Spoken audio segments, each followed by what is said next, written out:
Ron from Rhode Law, and in this video, we're going to walk through an industrial asset PSA and joint escrow instructions.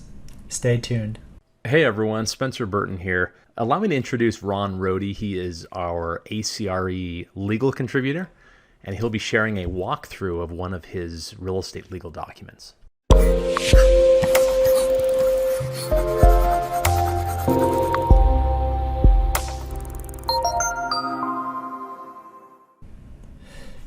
All right, guys, Ron from Rhode Law, and we're going to talk about a really important purchase and sale agreement. This is for an industrial asset.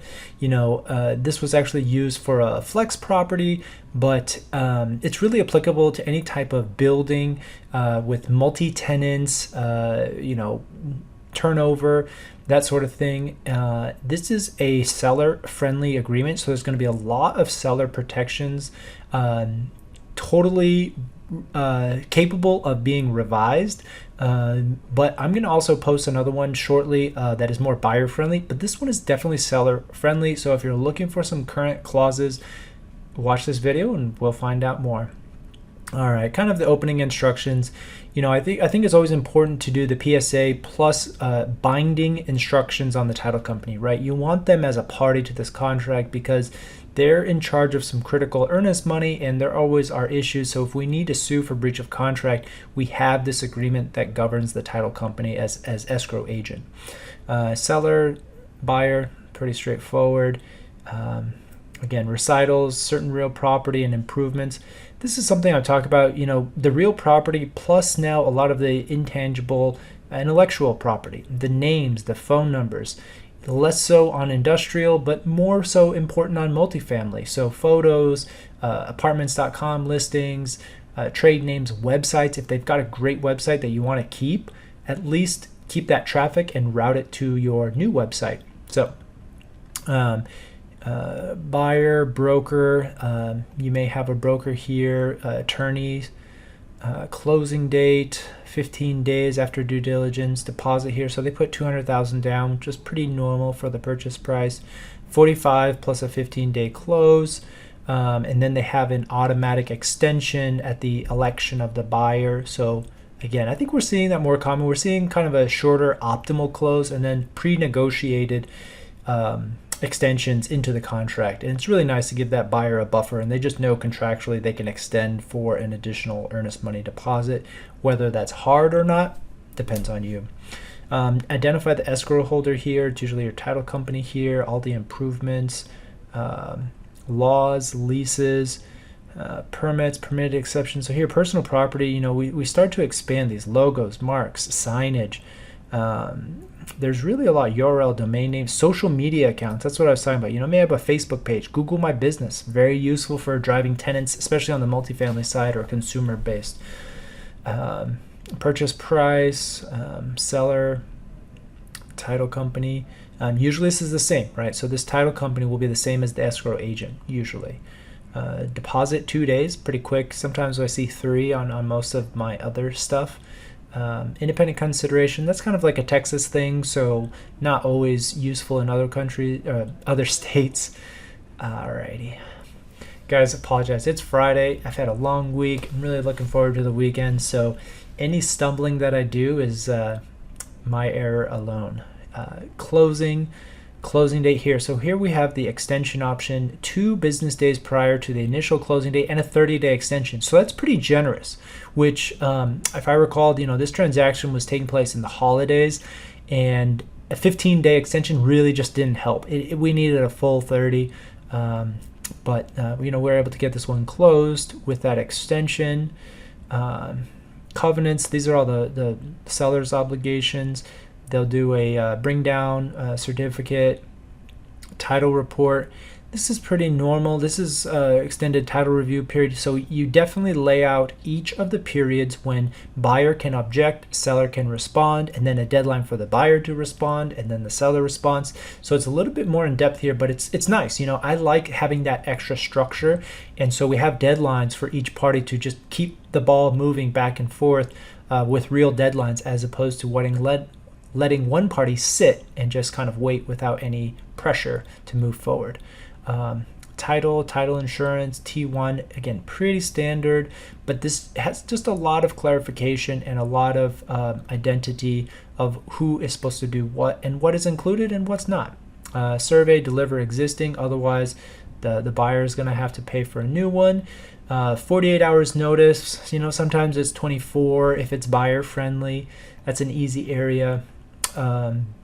Returning the property to original condition, any boring holes, that's not always listed. I think a lot of people do that, but this is just very explicit in terms of what you have to do to restore the property.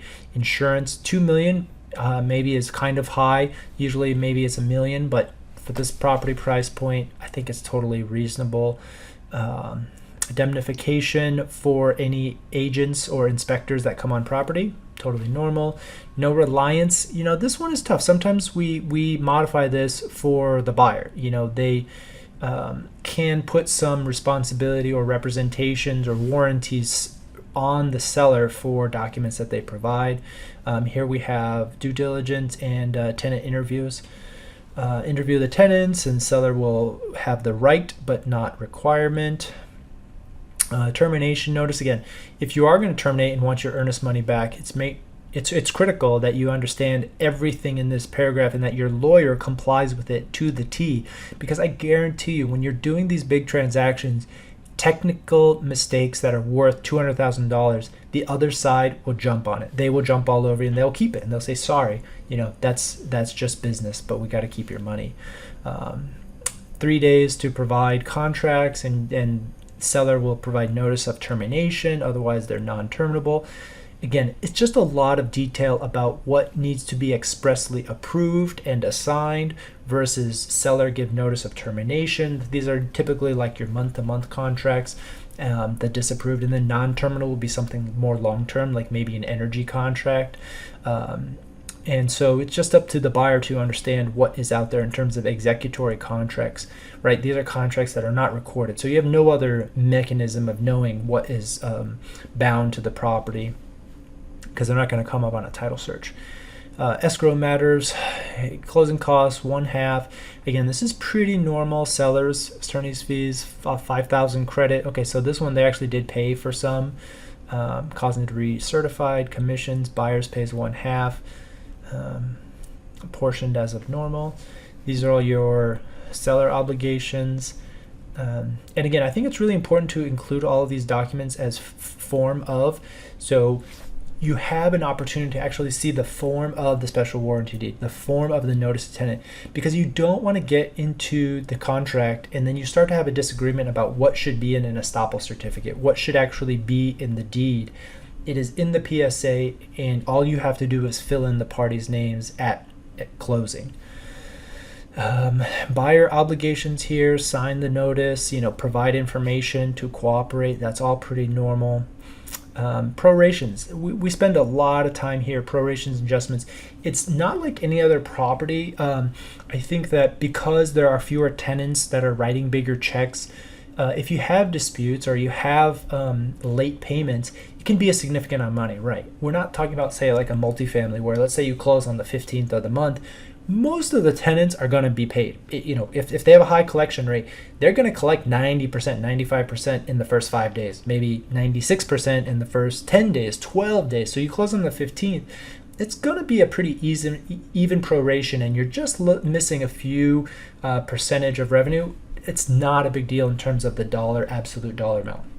However, in industrial, you have much fewer tenants and they're writing big checks. And so let's say you have a building with 4 tenants at $25K each month. If one of those guys has a dispute or he's late for whatever reason and you close on the 3rd, he may not pay, and you really want to make sure that you get that money prorated, or you get it back, or you have some understanding of what the proration should be post-closing for buyer obligation to remit those funds for the prorated time. So again, just because it's a bigger amount and depending on when you close in the month. So you need to have these paragraphs to understand how to apportion additional rents, late payments, back rent owed for time that the seller owned the property, that sort of thing. And then at some point, right, it becomes the buyer's property. And even if a tenant becomes current for amounts owed 6 months ago during COVID, that just becomes the buyer's money. It's just that simple. At some point, you draw a line. And you say any money collected is non-collectible. Here we go, renewals. You really want to be clear about what you want the seller to sign with your permission about the leases. And it can be a little bit tricky, right? Think about it from the seller's perspective. You want to run the building how you decide. That may include signing new tenants as they come up. Because you're not quite sure if this buyer is going to close, versus limiting your ability to require the purchaser to consent. If you're the buyer, you don't want them to sign a tenant that you don't love. If you don't like them, you don't want them to sign a tenant even if the seller wants to. And so you really have to be clear about when that transition occurs. There's maybe a handover. Typically it's going to be like after the due diligence expiration, which says, look, we can maybe notify you or maybe not. But if you're still in the due diligence, you may terminate and get all your money back. We don't want to be left out in the cold, not signing a tenant that the seller likes, because you may terminate. And on the flip side, the buyer says, well, after the due diligence period is expired, I'm committed. I'm in. This is essentially my building. I want control over the tenants that you sign. That's reasonable. But again, it really depends on your situation and the relationship with the seller about how you're going to handle the ultimate authority to sign leases. At the end of the day, the seller is probably going to say, it's my building. I'm not relying on a sale until it closes, which is a reasonable position to take. Disclaimers, buyer's side is no side agreements. This one is pretty big, right? This is a lot of buyer acknowledgement. I would strike this. I would cut this about a lot of the acknowledgments of the buyer that we may not know. And so I don't want my client to initial this if they don't have all of those understandings. And same for release. I'm not going to release the seller ahead of time for too much in advance. Seller's maintenance, substantially the same manner. We do get that a little bit where some sellers will start to use down inventory and they will not repurchase. Honestly, it's very hard to prove a sell down of inventory, but most people won't go out of their way to change their ordering, their resupplies. And again, you just want to look for a responsible landlord that is going to be in the industry, because as a buyer, you can tell if the inventory numbers drastically drop right before you take possession, and you're not going to want to do business with them in the future. So material event, we spent a lot of time on defining this threshold, $300,000. It's kind of high. I probably would like something closer relative to the purchase price, but if there's structural damage, and that could be as low as maybe $100,000 or $150,000, we maybe want to terminate because we don't know the extent of damage, and the buyer is kind of taking a risk. So putting more procedures about determining the contractors, the inspections, third-party inspectors to evaluate or estimate the price would be better suited for this type of situation. If it's immaterial, you got to close anyway. Termination, there you go. Again, representations. This is where you really want to make sure that they are providing all this, rent roll and the contracts, due diligence provided are true, correct, and complete copies. That can come out in litigation that later, oh, seller, you had this document and you did not know, you did not pass it over to us, even though you actually had it. Seller representative, you want to make sure that person's a good person to identify, and it's not somebody too low level or too high level either.